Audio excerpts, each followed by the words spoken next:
Welcome. Of course, this is the Luminous Commons, and I'm Becca. I'm so glad you're here with me in this space.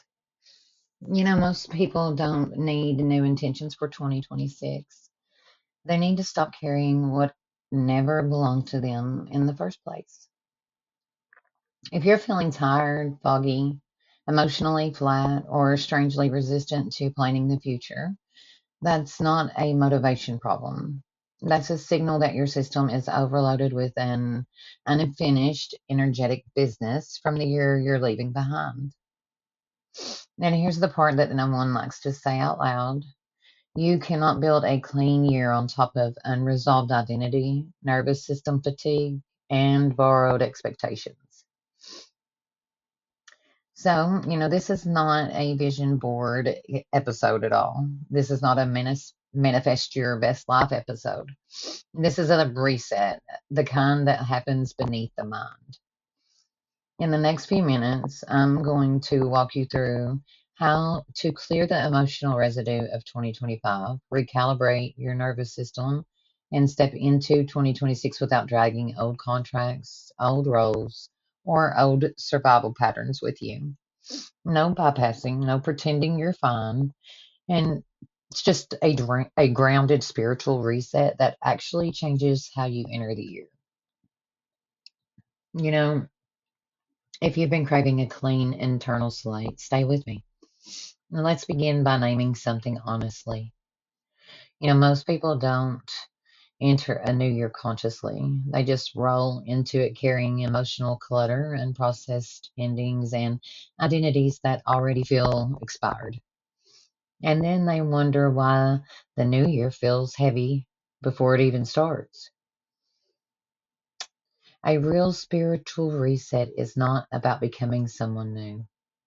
It's about stopping the effort it takes to keep being who you are no longer meant to be. So before we talk about 2026, we really need to talk more about what you're done carrying. So take a breath with me for a moment. Not a performative breath. Just notice where your body already feels tired. That tiredness is information. It's showing you where you're overextended, where you stayed loyal past the expiration date, where you kept explaining yourself to people who weren't actually listening.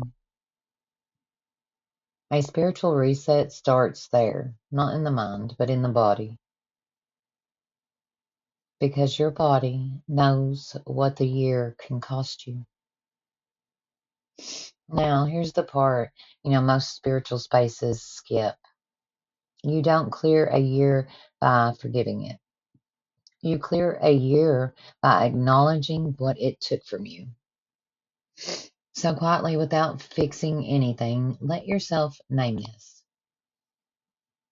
What did 2025 ask of me that I'm no longer willing to give? You don't need a poetic answer at all.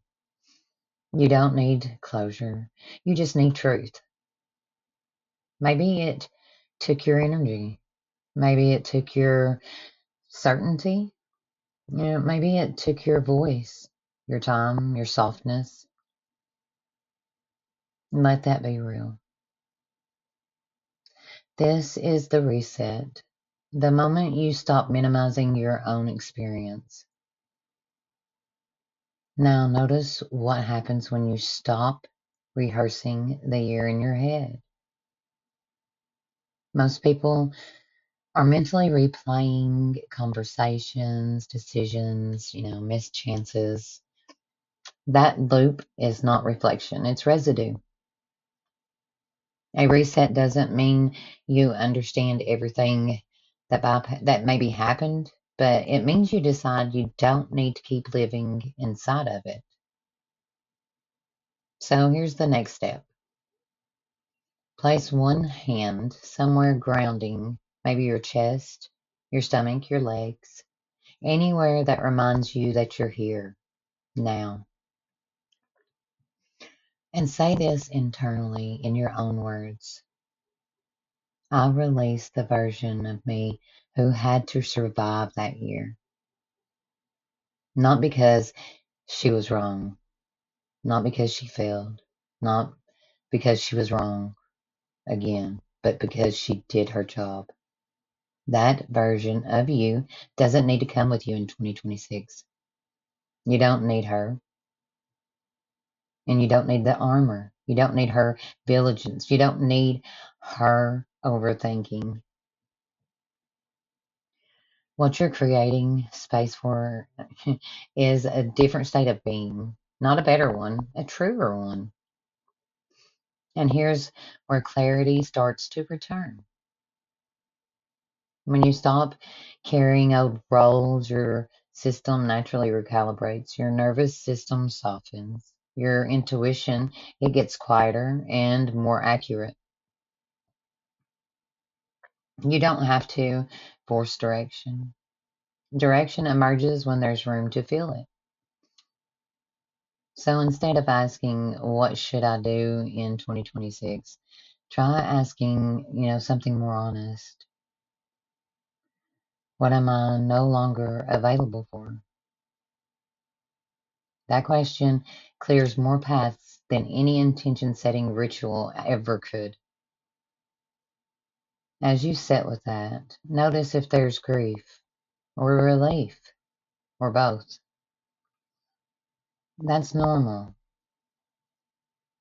And real reset always includes a small death of identity, expectation, or timeline. But it also restores something essential, your internal authority. You stop outsourcing your knowing. You stop asking the future to validate the present. Hmm. You come back into your body, into your pacing, into your life. And from that place, 2026 doesn't need to be planned aggressively. It needs to be entered cleanly. So if you do nothing else after this episode, do this. Before the year turns, choose one thing to complete with emotionally, energetically relations, and just let it yourself stop tending to it. Just complete and stop tending. No announcement, no dramatic ending, just a quiet withdrawal of energy. That is a spiritual reset. Not fireworks, not reinvention. Just the moment you stop carrying what you're done carrying. And from there, everything else becomes clearer. Hmm. Thank you so much for being in this space with me.